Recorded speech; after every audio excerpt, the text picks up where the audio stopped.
So it's called Tethered, and I am obsessed with it. I'm going to play just a part of it for you.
So the song is by Ezra Furman. The source is Musixmatch, Songwriters, Ezra and Furman, Tethered lyrics at Ice Chess Music, Maisie Anthem. I don't know what that means, but I'll put that all in there to give it all credit. All right, so I don't know about you all, but listening to the song is sad.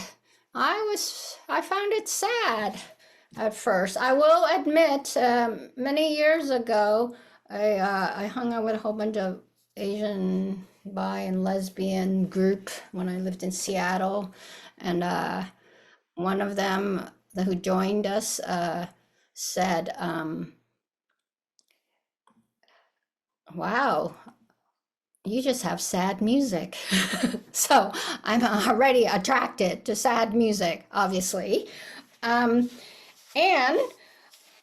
this is, as you saw, it's part of Sex Education, the last season. It was towards the end, and if I remember correctly, Maeve was who grew up really poor, and your mother was an addict, and just really hard life. And then she got the scholarship to go to, I think it was England, to study at a prestigious writing thing, and then kind of got slammed and came back, and then was going to stay and kind of give up. And so it was kind of a sad time. When Deb and I heard, and we were like, oh, let's find the lyrics, right? So in general, it was kind of a sad sense. And as I've told you all, I get obsessive about music. So I have literally been listening to the song like so many times. And in doing so,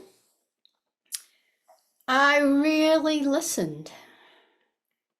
By that I mean that for me, I was being in sadness. The sadness of the song, of course, resonated with sadness, which I know really well, that I'm really familiar with. So it resonated. And, and I was obsessed by it, which means what? I spent a lot of time on it over and over. I took up a lot of space with it in the sense of I would just sit there and just let it. My body, just sitting in my body of sadness, or the sadness as body.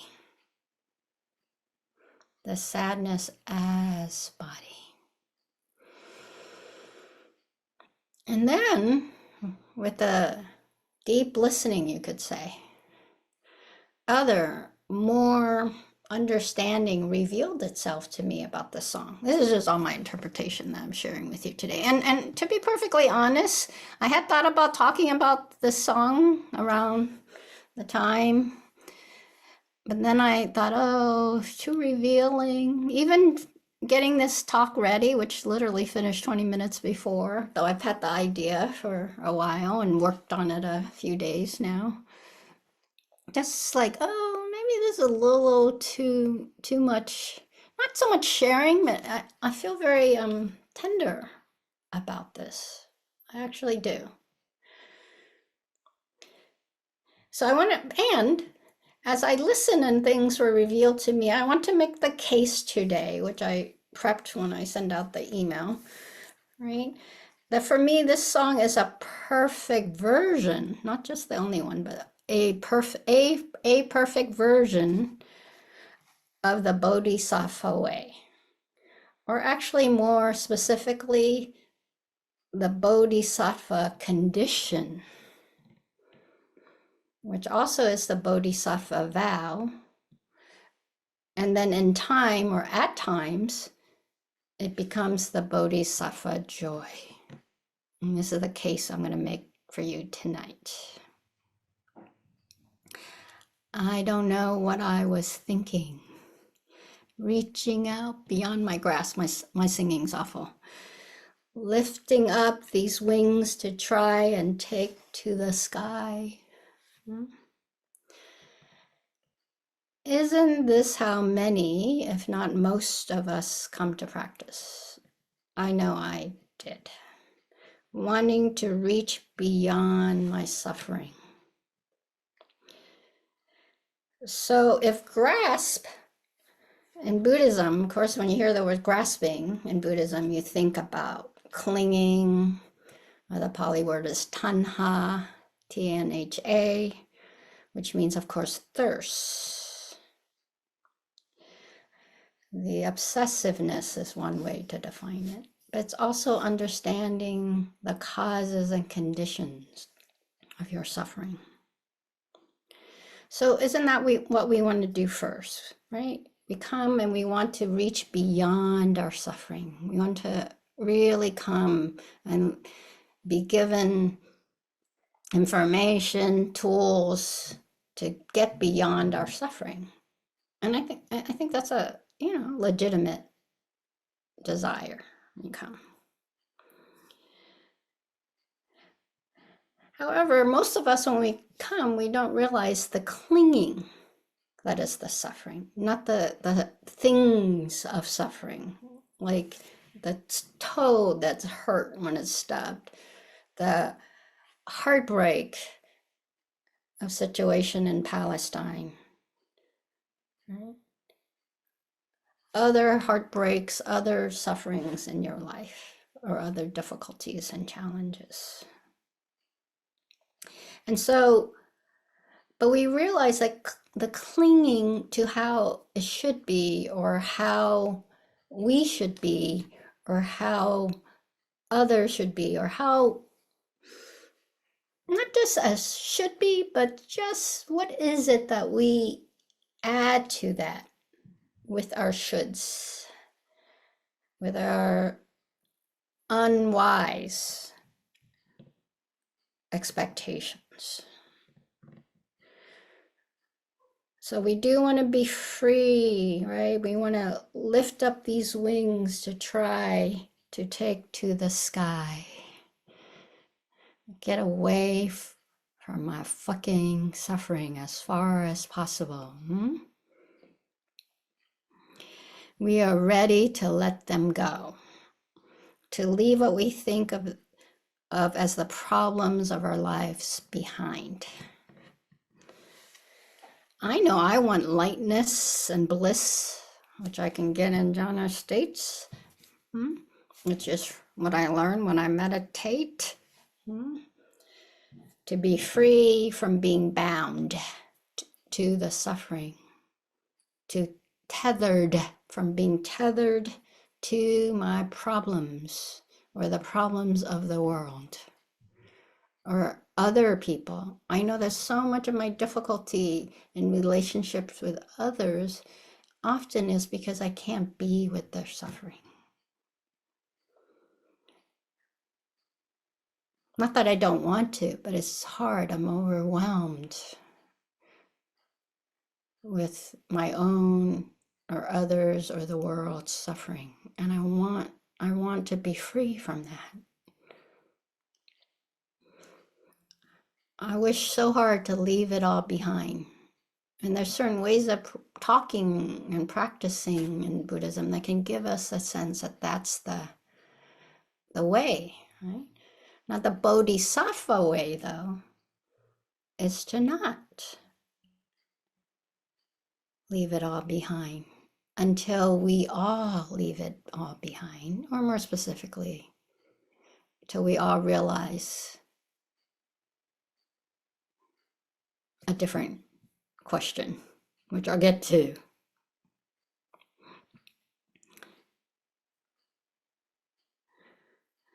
So yes, in general, especially in meditation, we leave it behind to move to concentrated bliss, to the mindfulness that reminds us of bliss or will get us to bliss, which shows us how our suffering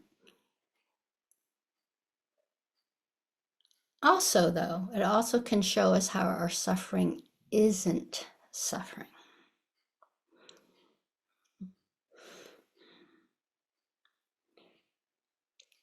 We get stuck in thinking that all of our problems, we can get stuck in that our problems are self-created from bad conditioning, right? Bad causes and conditions. So we need to overcome it. Right? The internal stuff. Perhaps for some, it's the external stuff. The world suffering. How can I have that removedness from world suffering? How can I not be overcome so much by world suffering or others' suffering? And then, of course, some of us is my own fucking suffering. How do I, overcome that? Especially the bad me's or the bad you's or the bad situations. Especially when we internalize it and think as self. By self, I don't mean just myself, but other people as self. The weight of bad habit, all bad habits, right? The conditioning. And there's some validity, that our conditioning of hate, greed, and delusion produces more hate, greed, and delusion. So it isn't so much about whether there's validity. It is about the way that we feel about life. Right? And we can get stuck in practice and I can't get away from myself. I can't get away from you. I can't get away from the world. Again, lifting up these wings to try and take to the sky. But the grasping pulls me back. The tether pulling me back. The tether pulling me back. Damn it. The tether is always pulling me back. One of my favorite lines of the song. The tether is always pulling me back. As if I wasn't tied to this 50-ton past. Oh, that fucking conditioning. Don't know what I thought would happen.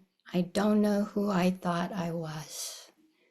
Who do I think I am that I will find this enlightenment that's being talked about and hopefully just get out of this suffering? Who am I to think I can be enlightened? And in a way, that's a question that Mara asked the Buddha. Who do you think you are that you can be enlightened? How dare us? So that brings up sadness. And that brings up sadness.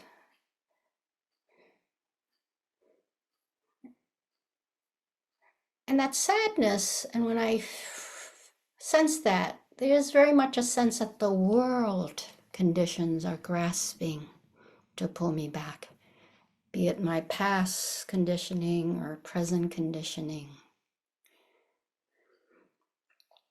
I get going when I see so much open space in front of me, but I don't get too far because the tether pulls me back. The tether pulls me back. The tether pulls me back. The tether always pulls me back. And yet, with practice, I'm saying I'm not going to say we here. I want to say we, but I'll say I. And with practice, I realize that it's me who grasps to be back. It's me who grasps to be back. I get going when I see so much open space in front of me. But I don't get too far because that vastness of space I think I wanted, I think it's freedom, but it's scary as hell. It's the unknown. Who am I without my tethered, you could say? Who am I when I'm not having a cause by that I don't mean we shouldn't have causes, mind you. When there's some way to define us or the way we see the world, because practice asks you to keep on letting go of who you think you are, who you think the world is, who you think conditions are. Doesn't mean you invalidate what you know, but and the key is to have a sense that's more than what you think it is, that it has possibilities. One has to, that's the freedom.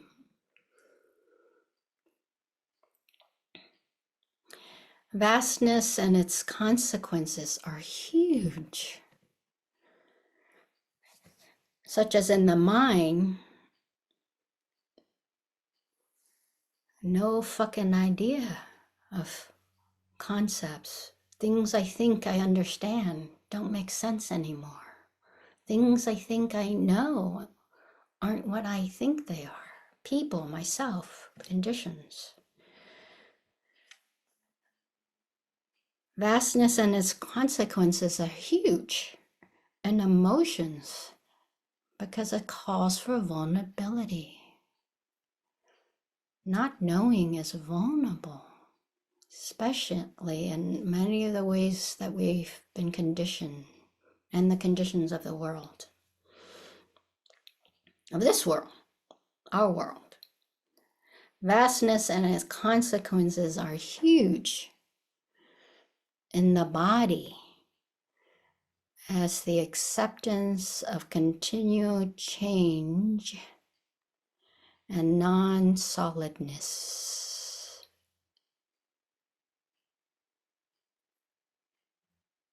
Not just the change I think should happen, right? I don't like, my hair is getting too long, I'll get it cut, and I want it a certain style. Right? It's the change you don't know, you don't want, perhaps even. And then, with some time, sometimes a lot of time, of earnest effort and opening into the Dharma,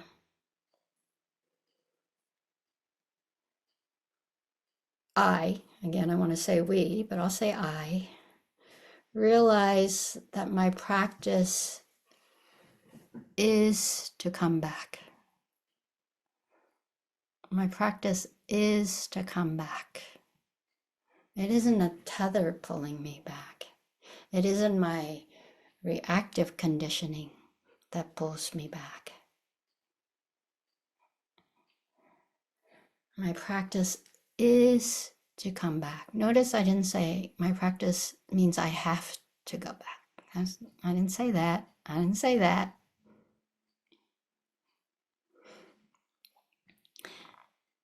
to take the precepts in the To Zen, actually in all Buddhist tradition, depend how many precepts, but in particular in the Bodhisattva vow, to take the Bodhisattva vows is to say that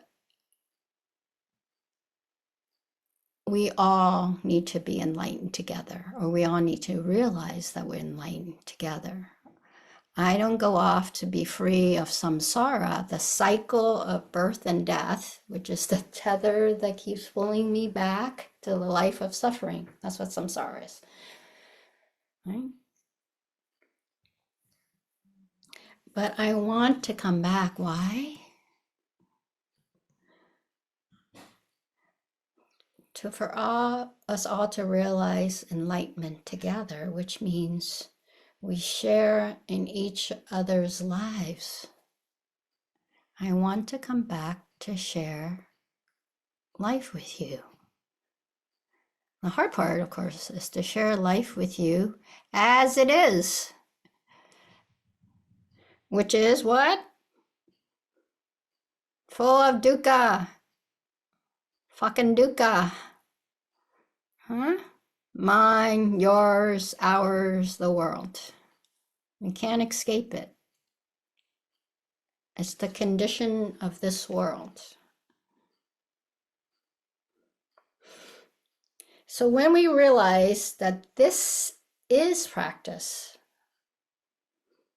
to come back in a way that's not about our karmic reactive tendencies, not from our trauma or challenged, taught sense of reactiveness, but with awareness of this need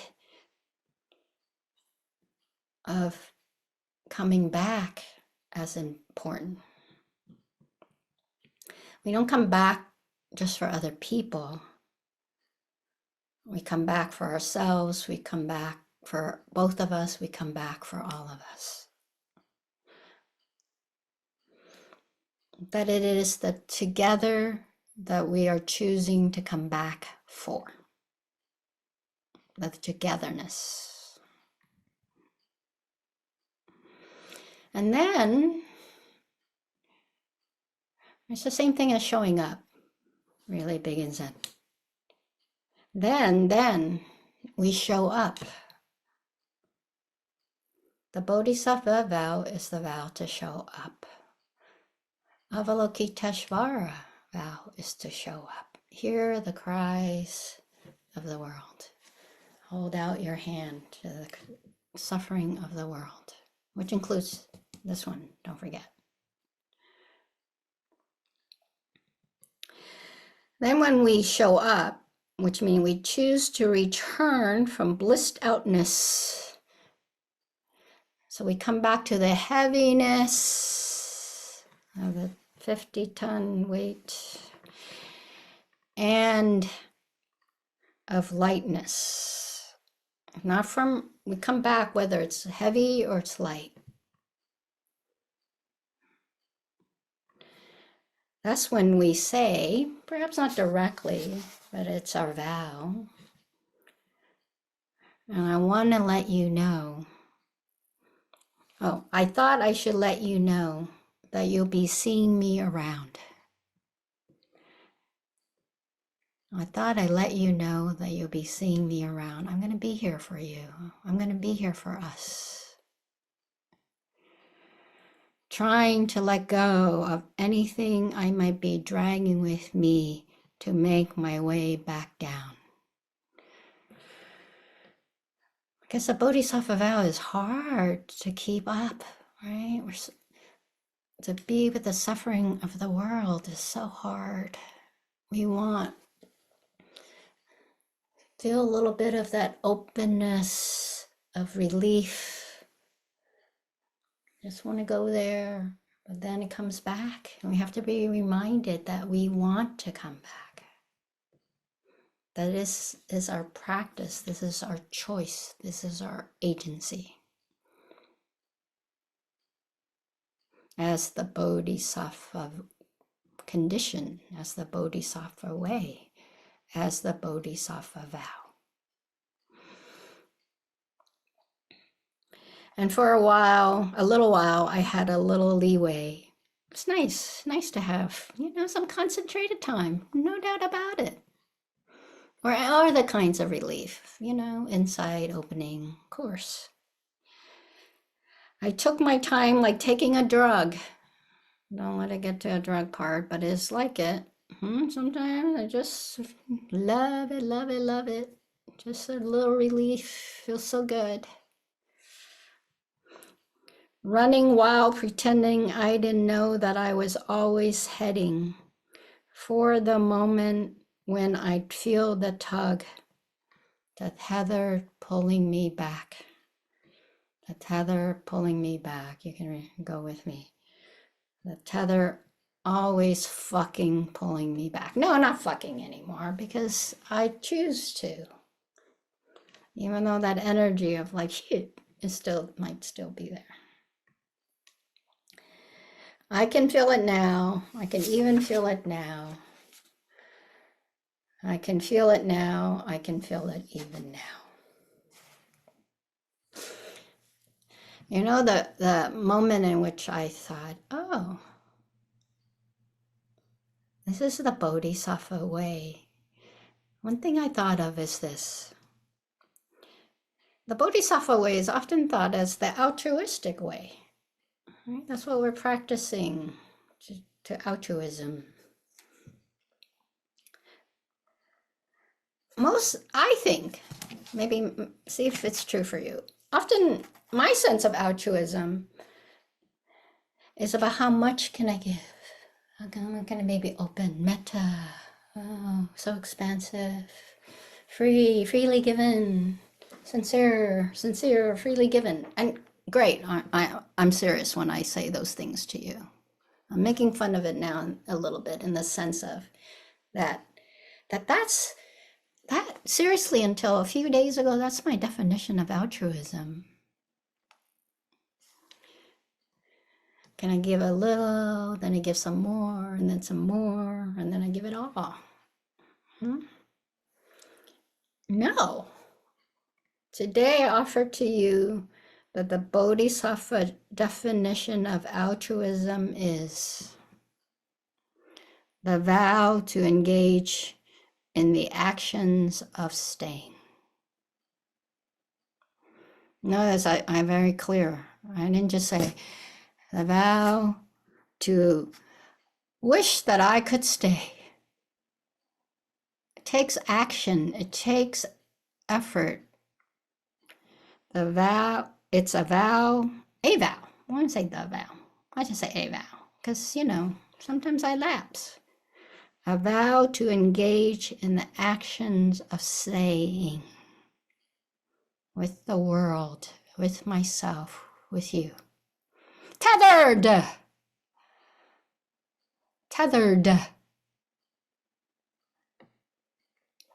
So at first it feels sad, especially when we take it on and from a reactive sense that this is, filial duty or responsibility, or it's fawning, or it's going to get us what we want, or it's going to make us look good, make you feel good so you feel good about me. Not that any of that is bad, mind you. But it isn't an exchange. It isn't a quid pro quo kind of thing. It's because I choose to come back. I choose to stay. It's hard to be bound, right? To be tethered to the endless lives of all beings until they're 92. Which in essence means what? Lifetimes of suffering, right? Not being free of samsara. I'm kind of summarizing here. To being with people who are suffering, right? And the actions, like the protests today. And as we go about it, we learn how it doesn't all have to be suffering. One of the major old school is you chain yourself in those tubes, right, to each other. And Deb's done lots of it. And she's like, oh, not today, but another protest. She's like, oh, they're smart because it's heavy, right? Because they have buckets to hold it. She said, and all day we just all held it, and your arms would get so sore, right? And then today we saw that a person even tethered, put one of those arm things to someone in a car. So it's not just to each other where they might move all of you or make all of you move, but it's to a car, someone in a car. So it keeps on shifting, it changes. In some way, protest is how do we tether ourselves to a cause, to each other.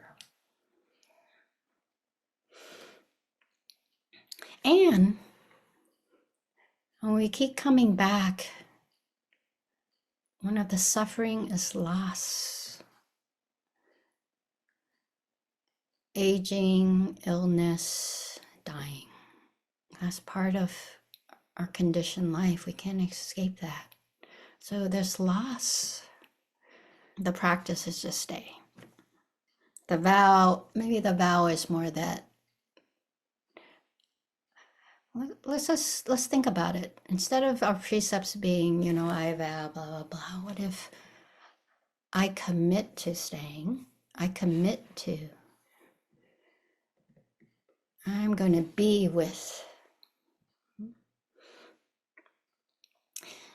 So in doing that, at some point, when more and more we realize that it's from a sense of wanting, from the sense of love, that we come back, that we stay. And that hard is when you have a fight with someone you love, and you're like, I'm out of here, whatever degree of out of here. Sometimes it's wise, mind you, for a little bit.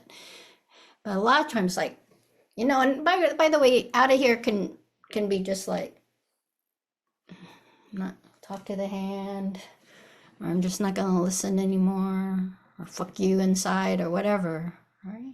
And then coming back, especially when that coming back is like, I'm sorry I didn't stay. I'm sorry I was overwhelmed and I got the fuck out of here. I couldn't be with my suffering or your suffering or our suffering. That's a hard time in relationship. And yet that's also the intimacy, which is what? Vulnerability. Vulnerability. Saying you're sorry, saying you're going to commit to doing better. Negotiate it better. Huh? Not just their definition, but negotiate it. Negotiate it better. The joy is in the staying, or the coming back.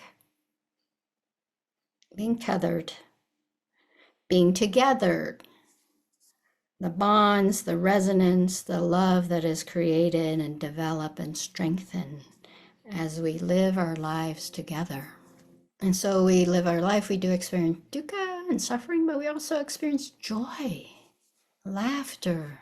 Sometimes in the midst of the hardest things, laughter erupts, connection are made. Because the joy of life is being together. For everything. That's the hard part. That's why it's a vow.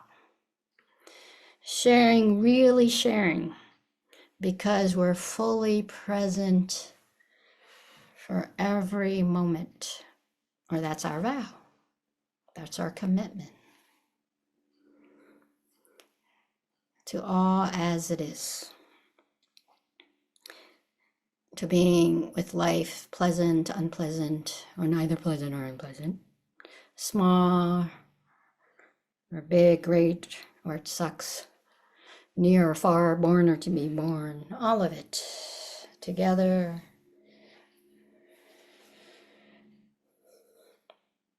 All of it together, you could also say, is as it is. This moment, here, now, no more, no less.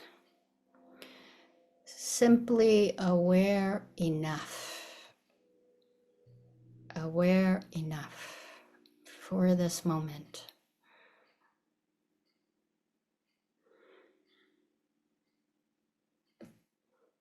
All of it together is my definition of Sangha. What is yours? Thank you for listening.